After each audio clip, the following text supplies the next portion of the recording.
ನಿಮ್ಮ ಅಪ್ಪ ನಿಮ್ಮವ್ನ ಹಾನಿ ಮಾಡ್ರಿ ಈ ಶಬ್ದ ನಮ್ಮ ಬಾಯಿಂದ ನಾವ್ ಎಂದೂ ಉಚ್ಚಾರ ಮಾಡಿಲ್ಲ ಅಂತ ಮಾಡಿದ್ರಿ ಅಂದ್ರೆ ನಾನು ಶಬ್ದನ ಹಿಂದ್ ತಕ್ಕೋತೀನಿ. ಎಲ್ಲಿ ತನ ನೀವು ಹಾನಿ ಮಾಡಂಗಿಲ್ಲ ಅಲ್ಲಿ ತನ ಹಿಂದ್ ತಕ್ಕೊಳ್ಳೋದು ಹೇಳಿ ಎಲ್ಲರೂ ತಲೆ ಕೆಡಿಸು. ಇಂಥ ನೀಚತನದ ಪರಮಾವಧಿಯನ್ನ ದಾಟಿ ಈ ಧರ್ಮವನ್ನು ಒಡಿಬೇಕು. ಒಬ್ಬ ಮಾಜಿ IAS ಆಫೀಸರ್ ಅದನ್ನ ಎಷ್ಟು ನೀಚದಾನವ ಅಂದ್ರೆ ಯಾಕೆ ಬೈದೆ ಅನ್ನೋದನ್ನ ಹೇಳಿ. ದೇವ್ರ ಬಗ್ಗೆ ಬೈತೀರಿ, ಜಗಲಿ ಮ್ಯಾಗಿನ ದೇವ್ರ ಬಗ್ಗೆ ಬೈತೀರಿ, ಶಿವನ ಬಗ್ಗೆ ಮಾತಾಡ್ತೀರಿ. ಶಿವನಿಗೆ ಒಬ್ಬಕ್ಕೆ ತೊಡಿ ಮ್ಯಾಗ ಒಬ್ಬಕ್ಕೆ ತಲಿ ಮ್ಯಾಗ.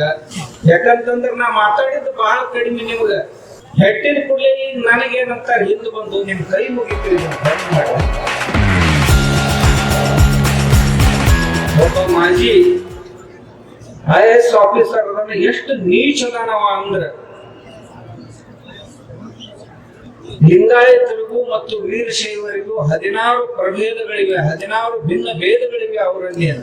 ಅದು ದಿನ ಅವ್ರು ಲಗ್ನ ಮಾಡ್ಕೊತಾರ, ಒಬ್ಬರಿಗೊಬ್ಬರು ಎಲ್ಲ ಮಾಡಕತ್ತಾರ ಅಂತ ಹೇಳಿ ಆಮೇಲೆ ಆ ಗೆಜೆಟ್ನಾಗ ಹಿಂಗ್ ಹೇಳ್ಯಾರ, ಈ ಗೆಜೆಟ್ನಾಗ ಹಿಂಗ್ ಹೇಳ್ಯಾರ ಅಂತ ಹೇಳಿ ಎಲ್ಲರೂ ತಲೆ ಕೆಡಿಸು.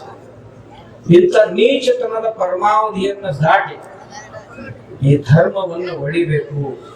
ಸಂಘಟಿತ ಲಿಂಗಾಯತರನ್ನ ಒಡಿಬೇಕು.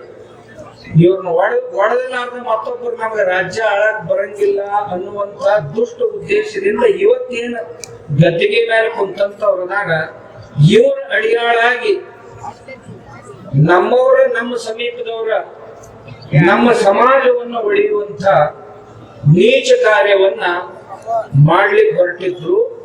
ಇದೆಲ್ಲ ಮಾಡೋರಿಗೆ ಈಗ ಯಾಕೆ ಮಾಡ್ತಾರೋ ಮಾಡ್ಬೇಡ್ರಿ ಅಂತ ನಾ ಬೈದೆ. ನಾ ಯಾಕೆ ಬೈದೆ ಅನ್ನೋದನ್ನ ಎಲ್ಲಾರು ಹೇಳಿದೆ. ಯಾಕೆ ಬೈದೆ ಅನ್ನೋದನ್ನ ಹೇಳಿದೆ. ದೇವ್ರ ಬಗ್ಗೆ ಬೈತೀರಿ, ಜಗಲಿ ಮ್ಯಾಗಿನ ದೇವ್ರ ಬಗ್ಗೆ ಬೈತೀರಿ, ಶಿವನ ಬಗ್ಗೆ ಮಾತಾಡ್ತೀರಿ. ಶಿವನಿಗೆ ಒಬ್ಬಕ್ಕೆ ತೊಡಿ ಮ್ಯಾಗ ಒಬ್ಬಕ್ಕೆ ತಲಿ ಮ್ಯಾಗ. ಈಕಿ ಇಲ್ದಾಗ ಆಕಿನ ಕೂಡ ಲವ್ ಮಾಡ್ತಾನ, ಆಕಿ ಇಲ್ದಾಗ ಈಕಿನ ಕೂಡ ಲವ್ ಮೆಟ್ಲ ಹೊಡಿಲಕ್ಕೆಲ್ಲ.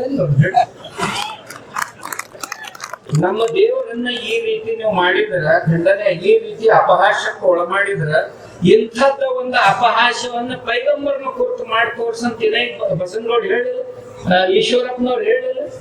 ಇಂಥದ್ದ ಮಾತಾಡಿದ್ದೆ ಅಂತಂದ್ರೆ ಸರ್ ತನ್ಸೆ ಜುದ ಅಂದ್ರೆ ಈ ರುಂಡ ಶರೀರದಿಂದ ಬ್ಯಾರೆ ಆಕೈತಿ ನಿಮ್ದು. ನಾವೇನ್ ಅಂಥದ್ದು ಮಾಡಿಲ್ಲ, ಬರೇ ಬೈದಿನಿ ಅಷ್ಟೇ. ನಾನು ಆ ಬೈದದ್ದಕ್ಕೆ ಇವ್ರಿಗೆ ಬಹಳ ಪೆಟ್ಟು ಹತ್ತ. ಯಾಕೆ ಪೆಟ್ಟು ಹತ್ತು? ನಾ ಇನ್ನೊಂದು ಮಾತು ಕೇಳ್ತೇನೆ. ನಾ ಯಾವ ಬೈಗಳ ಬೈದಿಲ್ಲಲ್ಲ, ಆ ಬೈಗಳ ಇವ್ರ ಆಯುಷ್ಯದಾಗ ಇವ್ರು ಎಂದೂ ಬೈದಿಲ್ಲ ಅಂತ ಇವ್ರ ಅಪ್ಪವನ್ನು ಹಾನಿ ಮಾಡ್ಲಿ, ನಾ ಬೈದದ್ದನ್ನು ನೀವು ತಗೋತೀನಿ. ಎಷ್ಟು ಮಂದಿ ಸ್ವಾಮಿಗಳಲ್ಲ ನಮಗ್ ಬಾಳ ಬೈದ್ರ ಅಂತಾರಲ್ಲ, ಈ ಬೈಗಳ ನೀವು ಯಾರಿಗೂ ಒಟ್ಟ ಬೈದಿಲ್ಲ ಅಂತ ತಿಳ್ಕೊಂಡು ನಿಮ್ಮ ಅಪ್ಪ ನಿಮ್ಮನ್ನ ಹಾನಿ ಮಾಡ್ರಿ. ಗುರುಗಳದಾದ್ರೂ ಮಾಡ್ತಾರೆ, ಯಾಕಂದ್ರೆ ಅವ್ರ ಮ್ಯಾಗ ಹೋಗಿರ್ತಾರೆ. ನಿಮ್ಮ ಅಪ್ಪ ನಿಮ್ಮವ್ನ ಹಾನಿ ಮಾಡ್ರಿ ಈ ಶಬ್ದ ನಮ್ಮ ಬಾಯಿಂದ ನಾವ್ ಎಂದೂ ಉಚ್ಚಾರ ಮಾಡಿಲ್ಲ ಅಂತ ಮಾಡಿದ್ರಿ ಅಂದ್ರೆ ನಾನು ಶಬ್ದನ ಹಿಂದ್ ತಕ್ಕೋತೀನಿ. ಎಲ್ಲಿ ತನ ನೀವು ಹಾನಿ ಮಾಡಂಗಿಲ್ಲ ಅಲ್ಲಿ ತನ ಹಿಂದ್ ತಕ್ಕೊಳ್ಳೋದು. ಯಾಕಂತಂದ್ರೆ ನಾ ಮಾತಾಡಿದ್ದು ಬಹಳ ಕಡಿಮೆ. ನಿಮ್ಗ ಮಂದಿ ಏನಂತಾರ ನನಗ, ಸ್ವಾಮೀಜಿ ನೀವು ಮಾತಾಡಿದ್ದು ಬಹಳ ಕಡಿಮೆ, ಅವ್ರನ್ನ ಬಡಿಬೇಕಾಗಿತ್ತು ಅಂತ ಕೆಟ್ಟ ಮಾತಾಡ್ಯ. ಒಬ್ಬ ಗಣಪತಿ ಬಗ್ಗೆ ಮಾತಾಡ್ತಾನ, ಒಬ್ಬ ವೀರಭದ್ರನ ಬಗ್ಗೆ ಮಾತಾಡ್ತಾನ, ಮತ್ತೊಬ್ಬ ರಾಮನ ಬಗ್ಗೆ, ಶ್ರೀರಾಮಚಂದ್ರನ ಬಗ್ಗೆ ಮಾತಾಡ್ತಾನ, ಸೀತಾದೇವಿಯ ಪಾವಿತ್ರ್ಯದ ಬಗ್ಗೆ ಮಾತಾಡ್ತಾರ, ಇವೆಲ್ಲವುಗಳನ್ನು ಮಾತಾಡ್ತಾರ. ಏನ್ ಯಾರು ಕೇಳೋರ ಇಲ್ಲ ಅಂತ ತಿಳ್ಕೊಂಡಿರೋ ಹೆಂಗು ಅಂತ ನಾ ಇಷ್ಟೇ ಕೇಳಿದ್ದು. ಎಲ್ಲರೂ ಏನ್ ಬಿಡ್ರಿ ಒದರ್ತಾವ್ ಹೋಗ್ತಾವ್ ಅಂದ್ರು. ಒದರ್ತಾವ್ ಹೋಗ್ತಾವ ಅಂತ ಎಷ್ಟು ದಿವ್ಸ ಸುಮ್ಮರು, ಒಂದ್ ದಿವ್ಸ ಹೆಟ್ಟು ನಾನು ತಿಳ್ಕೊಂಡು ಹೆಟ್ಟಿದ್ನೆ ಅಷ್ಟೇ. ಹೆಟ್ಟಿನ ಕೂಡಲೇ ಈಗ ನನಗೇನಂತಾರ ಹಿಂದ್ ಬಂದು ನಿಮ್ ಕೈ ಮುಗಿತೀವಿ, ಇದನ್ನ ಬಂದ್ ಮಾಡ್ರಿ, ಹಿಂಗ ಚಾಲು ಇಟ್ರಿ ಅಂತಂದ್ರೆ ನಮ್ಮ ಮಠಗಳು ಕಿವಿ ಹಾಕು ಪಾಳೆ ಬರ್ತೈತಿ. ಮಾನೊಬ್ರು ಸ್ವಾಮಿಗಳನ್ನ ಕಳಿಸಿದ್ರು ಮಧ್ಯಸ್ಥಿ ಮಾಡಕ್.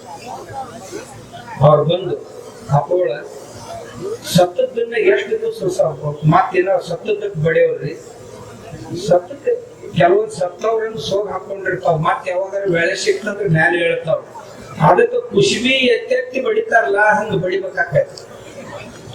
ಖುಷಿ ಎಲ್ಲ ಉದ್ರೆ ಅವ್ರು ತಿಳ್ಕೊಂಡಿರ್ತೀವಿ, ಆದ್ರೂ ಒಂದ್ ಜರ ಉಳಿದಿರ್ತಾವ. ಅದಕ್ಕೆ ಹಿಂಗ ಎತ್ತದು ಮತ್ತ ಬಡಿದು ಹಂಗ ಮಾಡಿದ್ರೆ ಏನು ಜಳ ಜಳ ಜಳ ಜಳ ಬರೀ ಕಟ್ಟಿಗಟ್ಟ ಉಳಿದಿರುವ ಖುಷಿವೇನು ಉಳಿದಿರುವ ಹಂಗ ಬಡಿವ. ಮುಂದೆ ಎಂದು ಆಯುಷ್ಯದಾಗ ಹೆಸರು ತಗೊಂಡಿರ್ಬಾರ್ದು. ನಮ್ಮ ದೇವರದು, ನಮ್ಮ ದಿಂಡ್ರದು, ನಮ್ಮ ಧರ್ಮದ್ದು ಏನು ತಗೊಂಡ್ರೆ ಏನ್ರಿ ಇದೇನ್ ಮಾತಾಡು ಮಾತಾಡ